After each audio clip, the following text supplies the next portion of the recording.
Mesdames et messieurs, très frères en Christ, bonjour.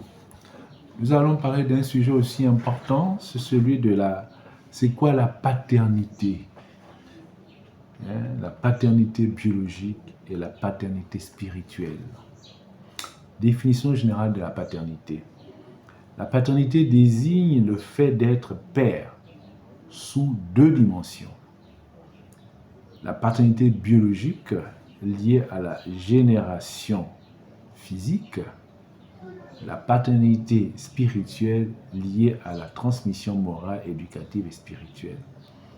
La paternité biologique, définition. La paternité biologique désigne le lien naturel entre un homme et l'enfant qu'il a engendré. Rôles principaux. Rôle, le père a rôle de protecteur, assurer la sécurité matérielle et physique. Rôle éducatif, transmettre les valeurs sociales et culturelles. Rôle identitaire, donner un nom, une filiation et un sentiment d'appartenance. Rôle affectif, contribuer à l'équilibre émotionnel de l'enfant. Les limites. La paternité biologique peut être insuffisante si le père est absent ou n'assume pas ses responsabilités. La démission parentale, les parents démissionnent de plus en plus. Il y en a qui fuient même les foyers, les hommes. Disparaissent du foyer. Ça commence d'abord une semaine, un mois, un an. Et il va s'installer dans une autre maison. Il abandonne femme et enfant. J'avais une étudiante dont le père avait abandonné complètement le foyer conjugal. Complètement. Donc, c'est des choses qui arrivent. La paternité spirituelle. Définition. La paternité spirituelle est une relation d'accompagnement moral, éducatif et spirituel. Rôles principaux de la paternité spirituelle, c'est être un guide et un formateur moral, un transmetteur de sagesse et de valeurs, une protection spirituelle. Protecteur spirituel et enfin initiateur dans les traditions religieuses et initiatiques. La paternité spirituelle. Exemple, les prêtres, c'est des pères spirituels, des mentors, des maîtres spirituels, des éducateurs. Les éducateurs, c'est-à-dire nous les enseignants, sont quelque part des pères spirituels de nos étudiants ou élèves. Donc, on est des éducateurs ou anciens dans les sociétés traditionnelles. Différence entre les deux formes de paternité. La paternité biologique est fondée sur le lien de sang et donne la vie physique. La paternité spirituelle est fondée sur le lien moral et donne un sens à la vie. Complémentarité. L'idéal est l'union des deux dimensions. Un père complet est à la fois géniteur, éducateur et guide moral. Justement, c'est-à-dire et guide spirituel. Je vais vous prendre, par exemple, deux cas. Enfin, j'espère, en tout cas. Je me souviens que quand je cherchais du boulot, mon père était tellement... J'étais au chômage. Et mon père, ça le dérangeait de me voir au chômage. Et comme c'est quelqu'un qui avait beaucoup travaillé avec les Blancs, il essayait de se remémorer quand lui, il était encore actif. Donc, vraiment, il dormait même pas.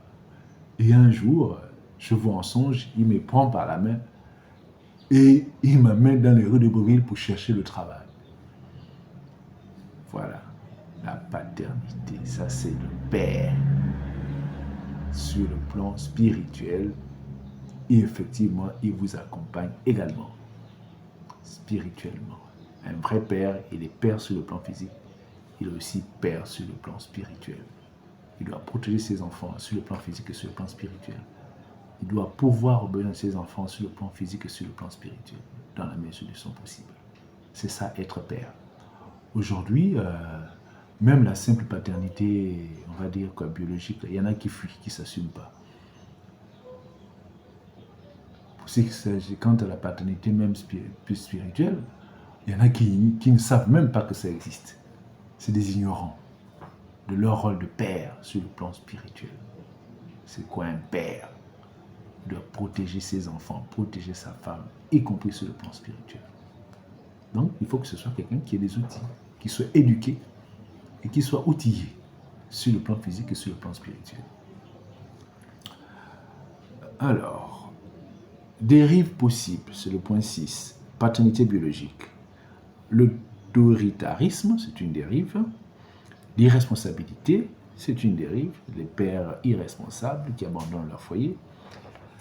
Absence affective, c'est une dérive aujourd'hui. Paternité spirituelle, quelles sont les dérives? La manipulation, l'abus d'autorité, la dépendance excessive. Conclusion. La paternité comporte deux dimensions essentielles. Donner la vie physique, donner un sens moral et spirituel à l'existence. Leur complémentarité permet un développement équilibré de l'individu. J'espère que vous avez compris ce que c'est qu'être père. Un vrai père doit être capable d'assumer sa paternité sur le plan biologique et sur le plan spirituel. Voici ce que c'est qu'être un père. Et aujourd'hui, on est bien inquiet parce que déjà, même sur le plan physique, il y en a qui démissionnent, la démission parentale. Vous voyez, et sur le plan spirituel, il y en a même qui ne sont même pas conscients que ils ont également une responsabilité spirituelle. Auquel cas, il y a des attitudes à adopter ou à ne pas adopter pour l'épanouissement de l'enfant, de leur progéniture. Donc j'espère simplement que nous nous sommes compris. Nous ne devons pas maudire nos enfants. Maudire qui veut dire mal parler, mal dire, quelque part, hein, nos enfants. Il faut les élever de manière équilibrée, toujours les conseiller. Ne pas dormir, il ne faut pas que le soleil se couche avec votre colère sur vos enfants. Ou si qui que ce soit, il faut annuler la colère grâce à la prière, à la méditation et tout ça. Voilà, et quand les enfants sont attaqués spirituellement ou bien ont des difficultés, vous devez vous lever, vous en tant que père, pour prier, intercéder chez le bon Dieu, afin que les blocages soient levés, afin que Dieu vienne lever les blocages, etc. etc. Ok? Bon, sachez également que dans cette paternité, comme avait dit le Christ, hein, vos enfants là, c'est comme si on vous les prêtait quelque part. Hein. Donc si vous passez le temps à les maltraiter, faites attention à leur ange gardien. Il peut, si vous avez des enfants qui sont nés avec un ange gardien puissant, vous pouvez être désagréablement surpris. Hein. Ils peuvent vous bloquer des choses dans votre propre vie, hein, en tant que père. Là, il y a des pères, ils abandonnent les enfants, et puis voilà, ils pensaient bien faire en quittant enfants et mère et épouse. Et voilà qu'ils se retrouvent dans une vie qui tourne en rond, qui n'avance pas. C'est parce qu'il abandonne les enfants. Et quand les enfants crient chez le bon Dieu là-bas, le bon Dieu, lui, il est très sensible. Il exauce les prières. D'accord? Donc faites attention en tant que père. Vous n'avez pas le droit de faire n'importe quoi sur vos enfants et sur vos épouses. Je vous remercie. À très bientôt.